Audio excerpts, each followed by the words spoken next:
কুমারী মেয়ের প্রথম মাসিকের রক্ত। পুরুষদের যেরকম উত্তেজনার কারণে বীর্য বের হয়, মেয়েদের যে পদার্থটা আসে এটাকে রজ বলে। এই রজ এটা পান করলে কোনো রোগবালাই শরীরে থাকে না, এটা বাউলদের বিশ্বাস। আমাকে মাফ করবেন, আমাকে একটু বেহায়া হতে হবে। বাউল সাধনা সম্পর্কে এমন কিছু কর্মকাণ্ড তাদের আছে যেগুলো আমি না বললে আপনারা বুঝবেন না। আমাদের দেশে মানুষ জানে না, অনেকে ম্যাক্সিমাম লোক। আমি ব্যক্তিগতভাবে লালনের আখড়া থেকে নিয়ে ফকিরদের বিভিন্ন আখড়া ঘুরে ঘুরে দেখেছি। আমি নিজের অভিজ্ঞতার কথা আপনাদের কাছে চাপিয়ে দিতে যাব না, তাদের বই পুস্তকের আলোকে বলবো। আমি জানার জন্য তাদের বিভিন্ন আখড়া আখড়া ঘুরেছি। এইবার দেশে গিয়ে আমি কুষ্টিয়াতে গেছি। আমার উদ্দেশ্য ছিল লালন আখড়া যাওয়া, দেখা সেখানে, এবং শুধু শোনা কথা বা পড়া কথারও বিশ্বাস না করে নিজে চোখে দেখা। তাদের আখড়া যদি কেউ যেয়ে থাকেন, ফকিরদের তারা তথাকথিত জিকির করে যেগুলাতে, এগুলোতে আপনারা দেখবেন পুরুষের সাথে একজন নারী লাগে, অন্ধকার হইতে হয়, এবং গাঁজা তো প্রয়োজনই হয়, এবং বাকি কি কাজগুলো হয় সেগুলো বই থেকে শুনেন, আমার অভিজ্ঞতা থেকে না শুনে। দেখুন, বাউল ধর্মে পরকীয়া প্রেম জায়েজ আছে। আল্লাহর কসম, আমি নিজে যাচাই করে যশোরের এক গ্রামে গিয়ে সন্ধান পাইছি যে এখানে, এমনি অন্য কাজে গেছি, পরে শুনছি যে এখানে আপনার ফকিরদের আখড়া আছে। তো আমি দেখতে গেছি, একদিন না কয়েকদিন পরে জানতে পারছি যে এক মহিলা আছে, তার স্বামীও আছে, কিন্তু সবাই জানে এই মহিলা সারাদিনই জেনা করে তার ওই সাধন সঙ্গীর সাথে, বাউলদের সাথে।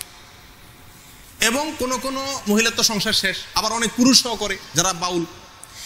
এটা তাদের ধর্মের গুরুত্বপূর্ণ কাজ, জেনা করা। সারাদিন জেনাটাই ইবাদত বাস। এবং জেনার মানে মূল মুহূর্ত যেটা, সেই মুহূর্তেই নাকি স্রষ্টা হাজির হয়ে যায়।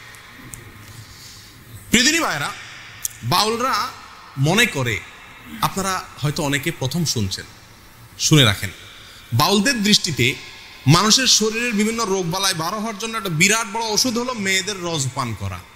রজ বুঝেন কি? না, রজ বলতে দুইটা জিনিস। এক হলো কুমারী মেয়ের প্রথম মাসিকের রক্ত, আরেকটা হলো পুরুষদের যেরকম উত্তেজনার কারণে বীর্য বের হয়, মেয়েদের যে পদার্থটা আসে এটাকে রজ বলে। এই রজ এটা পান করলে কোনো রোগবালাই শরীরে থাকে না, এটা বাউলদের বিশ্বাস। আরো শুনবেন, তারা বলে রোগ থেকে মুক্ত হওয়ার জন্য, বিভিন্ন রোগ থেকে, বড় বালা মুসিবত অসুখ বিসুখ থেকে ভালো হওয়ার জন্য নিজের মুখ এবং মেয়েদের স্তনের দুধ পান করলে রোগ ভালো হয়। আরো শুনবেন, তারা বলে সমস্ত রোগ থেকে সর্বরোগের ঔষধ একসাথে যদি পাইতে চান তাহলে কি করতে হবে?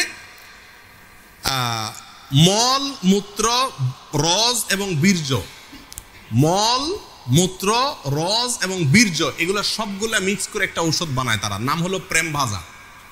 ওষুধের নাম কি? প্রেম ভাজা। এটা খাইলে আর কোনো রোগ থাকে না। প্রিয়দিনী ভাইরা, আপনারা অনেকে হয়তো বলবেন যে এগুলা গল্প আর কি। আপনি আল্লাহি বাস্তবতা খবর নিয়ে দেখেন, আর খবর নেওয়ার দরকার না, আমি আপনাকে বই পুস্তক থেকে বলছি, তাদের বই পুস্তক থেকে, তাদের ধর্মগ্রন্থ থেকে, তাদের ধর্মীয়, তাদের আচার এবং তাদের সংস্কৃতি, কালচার, এই সংক্রান্ত যে সমস্ত বই পুস্তক আমাদের সমাজে প্রতিষ্ঠিত, গ্রহণযোগ্য, অথেন্টিক, এই সমস্ত বই পুস্তকে লেখা আছে। তার ভিতরে বাংলাদেশে বাউল বইয়ের 350 থেকে 382 নম্বর পৃষ্ঠায় এই কথাগুলো উল্লেখ আছে। কথা বুঝে আসছে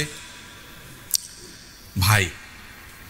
আমাদের দেশে অনেক মানুষ না জেনে এই ফকিরদের কাছে চিকিৎসার জন্য যায়, ছেলেবেলে অসুখ হলে যায় না, কি ওষুধ দেয় এটা ওই শয়তান জানে, আর শয়তানকে যে এই শয়তানই শিখাইছে সেই শয়তান হয়তো জানে, আল্লাহ সুবহানাহু ওয়া তাআলা জানে, আমরা অনেকে জানিও না। আমাদের দেশের নাস্তিকরা বাউলদেরকে খুব পছন্দ করে, একটা মজার বিষয়। কারা পছন্দ করে?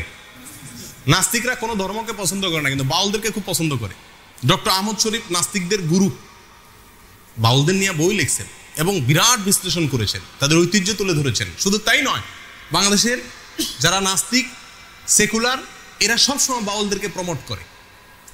লালনের আখড়ায় 50 জন গাঁজা খাইছে, এটাকে সমস্ত মিডিয়া বা অনেক মিডিয়াতে খুব ফলাও করে প্রকাশ করে, আজকে লালনের এখানে ওরস হইতেছে, ওরস, গাঁজা খাইছে। লক্ষ লক্ষ মানুষের মাহফিল হয়, লক্ষ লক্ষ মানুষের ভালো কোনো কাজ হয়, সেটা কোনো মিডিয়াতে প্রচার করে না। কিন্তু ওই আখড়ায় গাঁজা খাইছে কয়েকটা, সেটারে সারাদিন টেলিভিশন নিউজে বলে। কেন নাস্তিকরা এত পছন্দ করে কেন? এর কারণ হলো এই বাউলদের তাদের যে কর্মকাণ্ড, এই কর্মকাণ্ড করে খোলাসা কথা কয়েকটা পয়েন্ট। নাম্বার 1 যেটা বললাম, দেহ নিয়ে সাধনা। দেহ নিয়ে সাধনা মানে যৌনতা, সোজা বাংলা। নাম্বার 2, আপনার যত নোংরা, বিষ্ঠা, নাপাক পৃথিবীর কোন ধর্মের মানুষরা যেগুলোকে পাক মনে করে না, হালাল মনে করে না, এই সমস্ত জিনিসগুলোকেও তারা শুধু হালাল আর পাকই না, এগুলা বিরাট ঔষধ মনে করে।